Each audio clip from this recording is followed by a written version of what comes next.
Hello friends, myself Dr. Shakil Sheikh, Head and Assistant Professor, Department of Botany, Abasaheb Marathe Arts and Newcomer Science College, Rajapur.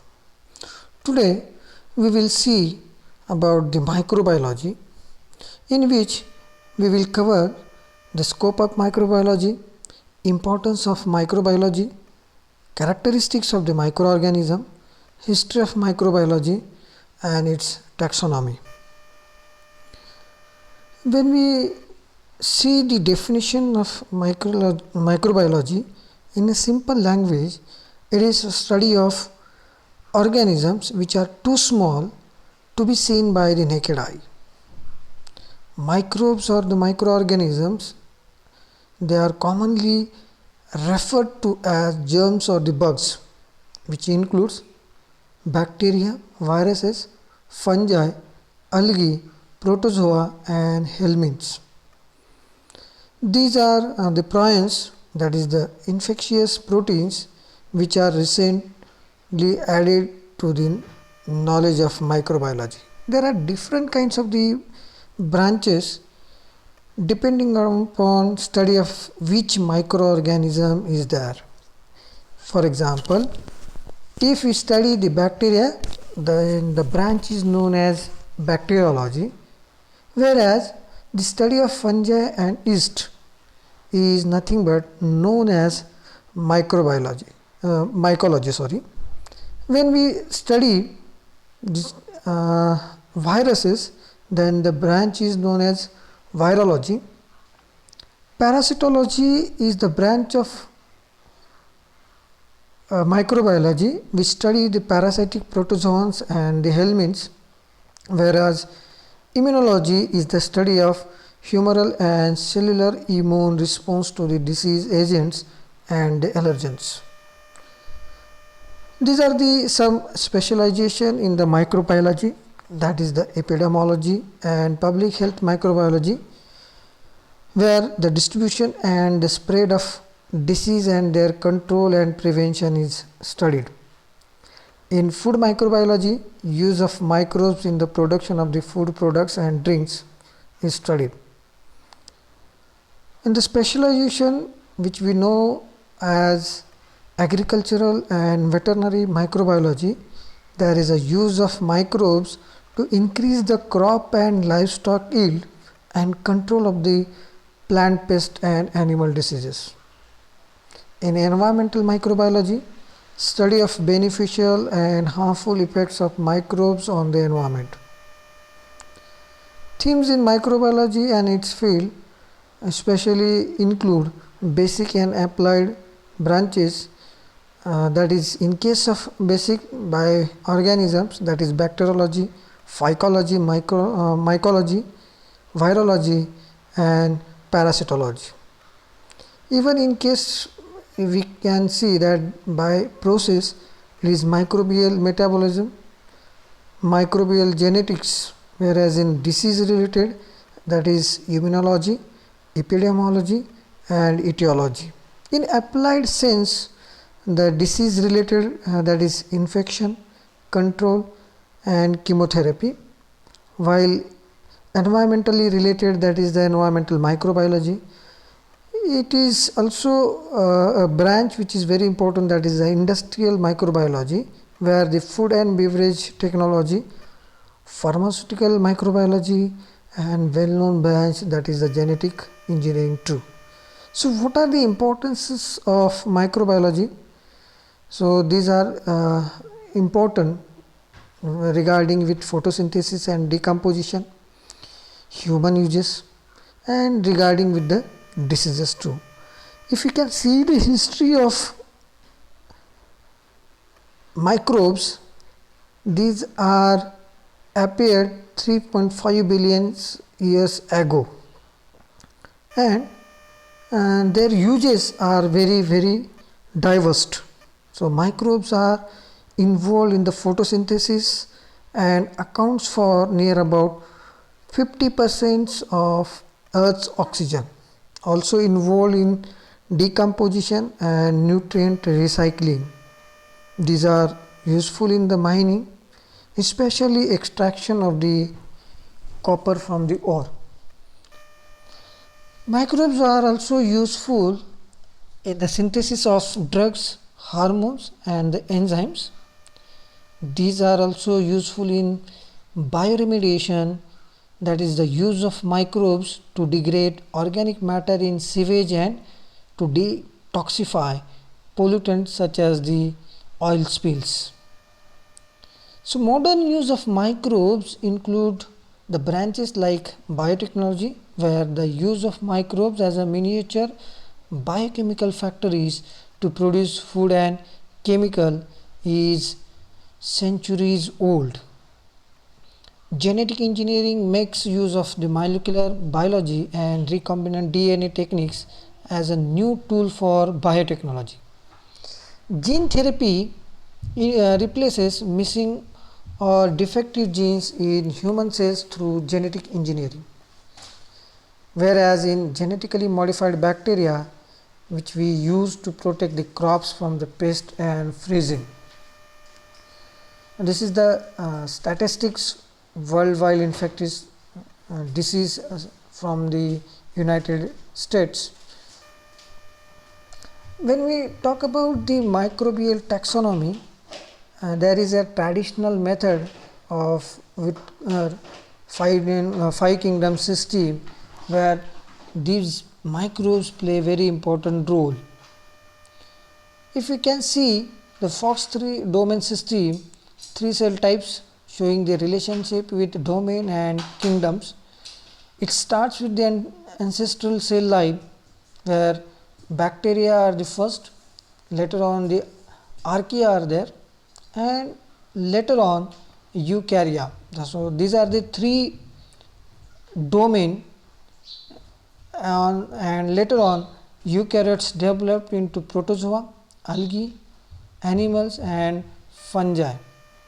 So how the names are given to the individuals? As we know that there is a famous system of lineage which is introduced for the nomenclature of the organisms, that is known as binomial nomenclature system.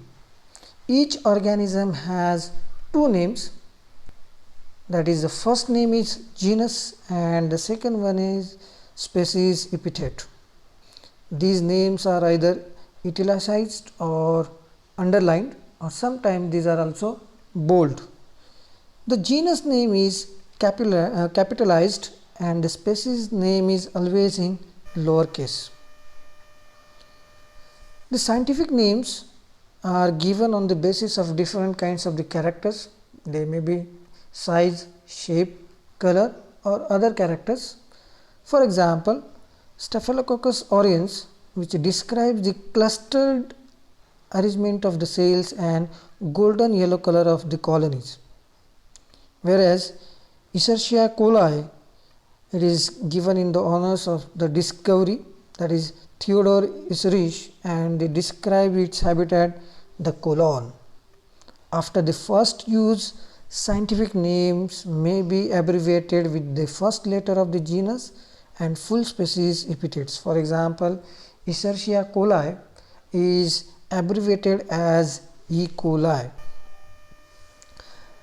The general characters shows different kinds of the characters, that is in case of prokaryotes we know that there is no distinct nucleus and organelles developed, whereas in case of the eukaryotes the membrane bound nucleus is developed and the organelles are also well developed. A cellular agent's genome contains either DNA or RNA. Newer agents is proteinases. There are 2 types of the cells, that is prokaryotic cells and eukaryotic cells. As we have been seen before this, there is a comparative cell structures of microbes described in the diagram. The microbes are of different types, that is the viruses, protozoa, bacteria, bacteriophage, algae,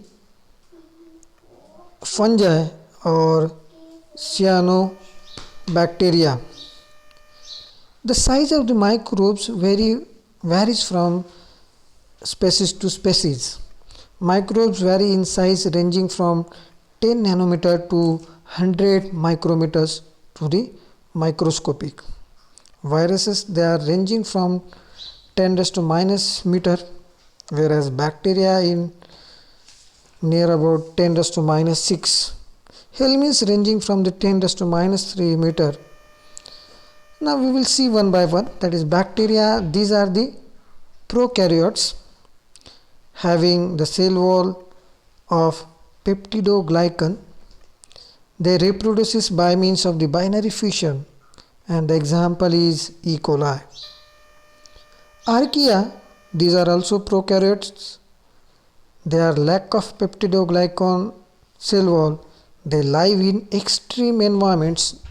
Therefore, these are known as extremophils. This includes the examples of these archaea are methanogens, extreme halophiles, extreme thermophiles. The next one is the fungi. These are the eukaryotic organisms. The cell wall is generally made up of chitin. These are molds and mushrooms are the multicellular organisms, whereas yeast are the unicellular organisms included under fungi. The next one is the protozoa. These are also the eukaryotic organisms, mostly saprobes and the commensals. They may be motile by means of the pseudopods, cilia, or by flagella. The next and important one is that algae. These are the eukaryotic organisms, cellulose cell wall, photosynthetic in nature, produce molecular oxygen and organic compounds. These are very important, as I have been told, just because of they are the part of the food chain. The next one is the helminths. These are the eukaryotic organisms, multicellular animals. Generally, these are parasitic flatworms and roundworms called as helminths. These are microscopic stages in the life cycle. They show the microscopic stages in their life cycle. The next and very important, that is the viruses. These are acellular, obligate intracellular parasites.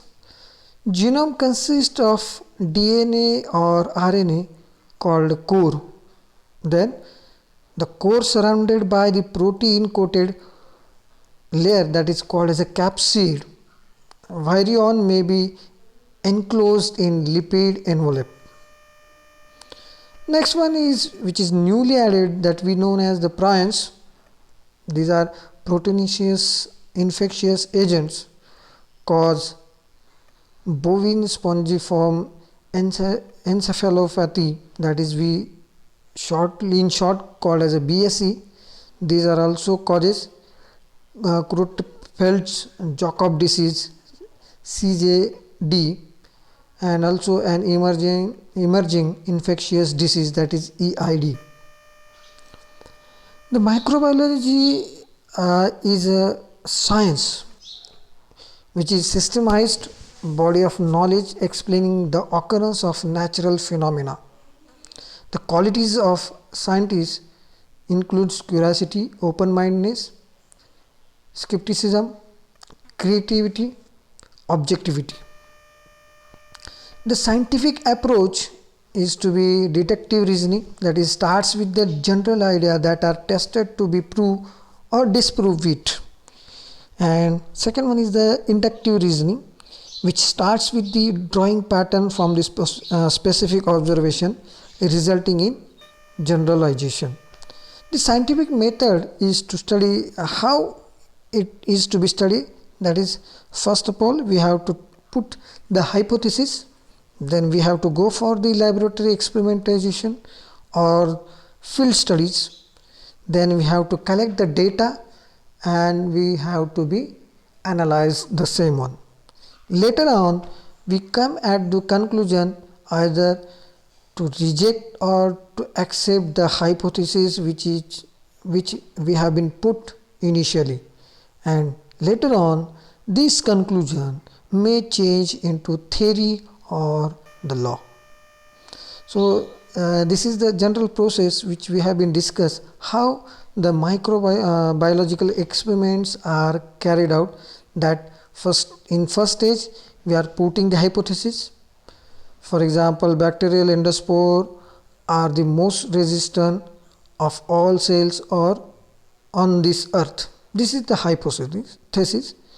Then we are going to predict the hypothesis, if hypothesis is true, if hypothesis is false, and then by doing the experimentation we came to the results and the conclusions are made, and finally we came at theory or the principle of the same one.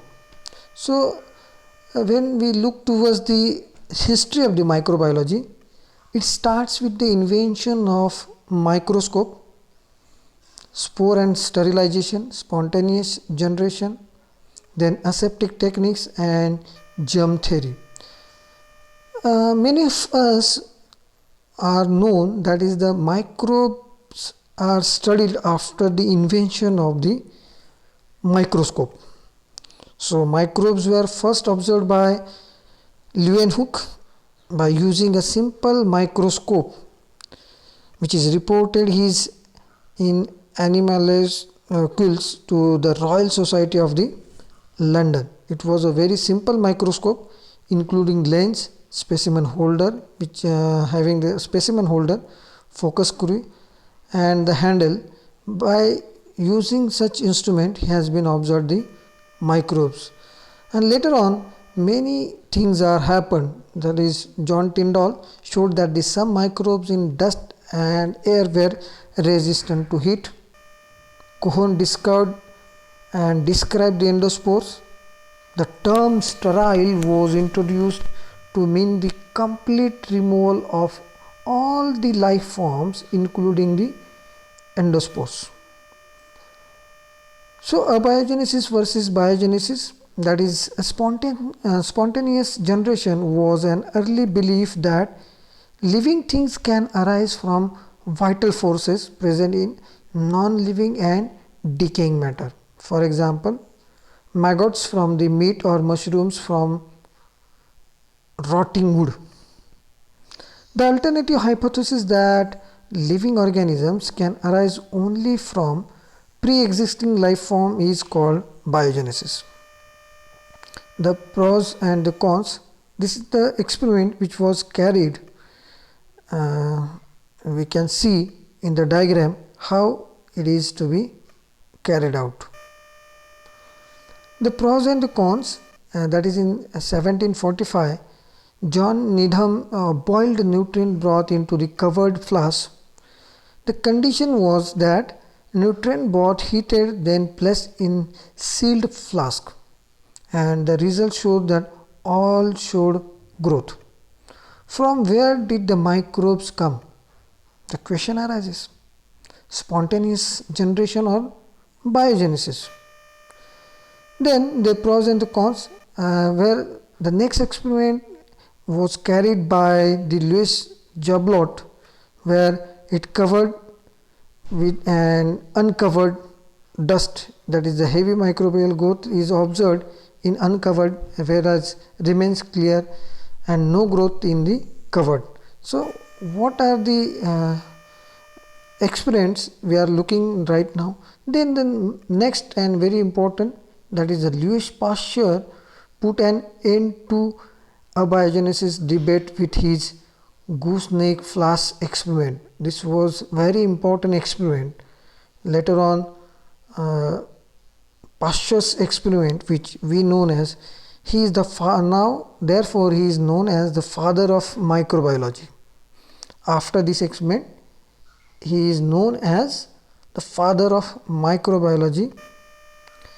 Louis Pasteur showed microbes caused fermentation, and he also studied spoilage and introduced pasteurization to prevent it. He used cotton plugs in his culture to prevent airborne contamination, devised aseptic techniques. In 1860s, Lister used carbolic acid, a chemical antiseptic, to prevent the surgical wound infections. Whereas Ignaz, a Hungarian physician, introduced hand washing as a means of preventing transfer of puerperal sepsis in the obstetrical patients. The germ theory of the disease was later on given by the different scientists, especially Robert Koch provided proof that bacterium causes anthrax using experimental steps, now called the Koch postulate. He was the first to use agar as a solid culture medium in the bacteriology, and later on it is known as the Koch postulates. What it describes: the microbe must always be present in every case of the disease. It must be isolated in pure culture on artificial media. When inoculated into healthy animal host, it should produce the same disease. It must be isolated from the diseased animal again. So now we will see the different terminologies. What is infection?